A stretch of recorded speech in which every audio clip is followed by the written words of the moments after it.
Tibetan ആത്മീയ നേതാവ് ദലൈലാമയുടെ 90-ാം വാർഷികാഘോഷത്തിന് നിറവിലാണ് ഹിമാചൽ പ്രദേശിലെ ധരംശാല. നാളെയാണ് ദലൈലാമയുടെ 90-ാം ജന്മദിനം.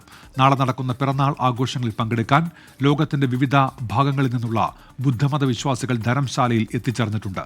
ധരംശാലയിൽ നിന്ന് ബൽറാം നെടുങ്ങാടി തയ്യാറാക്കിയ റിപ്പോർട്ടാണ് ഇനി.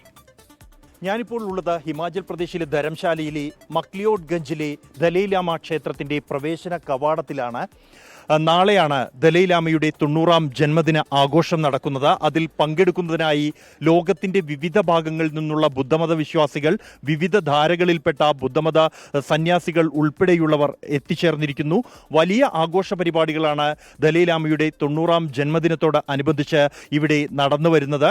ഇന്നാണ് ദലൈലാമയുടെ ടിബറ്റൻ കലണ്ടർ അനുസരിച്ചുള്ള ജന്മദിനം. ടിബറ്റൻ കലണ്ടറിലെ 5-ാം മാസത്തിലെ 5-ാം ദിനം ആണ് ഇന്ന്. ഇതാണ് ടിബറ്റൻ വിശ്വാസം അനുസരിച്ച് അദ്ദേഹത്തിന്റെ ജന്മദിനമായി ആചരിക്കുന്നത്. ഈ നഗരത്തിൽ പുറമേ നിന്ന് ഈ ആഘോഷ ചടങ്ങിൽ പങ്കെടുക്കാൻ എത്തിയവരെ കൊണ്ട് നിറഞ്ഞിരിക്കുകയാണ്. അദ്ദേഹം ഈ 90-ാം ജന്മദിനത്തിൽ തൻ്റെ പിൻഗാമിയെ പ്രഖ്യാപിക്കുമെന്ന അഭ്യൂഹങ്ങൾ ആദ്യം ഉയർന്നിരുന്നു. ഇതോടെയാണ് ഈ ജന്മദിനാഘോഷത്തിന് കൂടുതൽ പ്രാധാന്യം അന്താരാഷ്ട്ര രാഷ്ട്രീയ തലത്തിൽ പോലും കൈവന്നത്.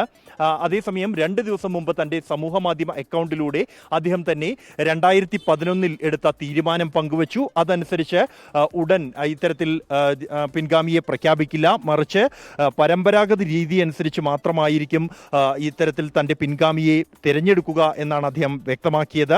പൂർണ്ണമായും ടിബറ്റൻ ബുദ്ധമത രീതി അനുസരിച്ചായിരിക്കും ദലൈലാമയുടെ പിൻഗാമിയെ തിരഞ്ഞെടുക്കുക എന്നും മറ്റ് ആർക്കും തന്നെ ഈ വിഷയത്തിൽ ഇടപെടാൻ അധികാരമില്ല എന്നുമാണ്. ഈ ജന്മദിന ആഘോഷത്തിൽ കേന്ദ്രമന്ത്രി കിരൺ റിജിജു അടക്കമുള്ള കേന്ദ്രമന്ത്രിമാർ പങ്കെടുക്കുന്നുണ്ട്. ഒപ്പം തന്നെ പൊതുജനങ്ങളെ ദലൈലാമ നാളെ അഭിസംബോധന ചെയ്യുന്നുണ്ട്. നാളെ രാവിലെ 9 മണി മുതൽ 11 മണി വരെയായിരിക്കും ഈ പൊതു ചടങ്ങുകൾ നടക്കുക. ദലൈലാമ പൊതുജനങ്ങൾക്ക് മുന്നിലെത്തുക. അദ്ദേഹം സംസാരിക്കുമോ എന്ന കാര്യം ഇപ്പോൾ വ്യക്തമല്ല. മറ്റ് പ്രത്യേക പൂജകൾ, അനുഷ്ഠാനങ്ങൾ അടക്കമുള്ളവയും ഈ ജന്മദിന ആഘോഷത്തിന്റെ ഭാഗമായി നടക്കും.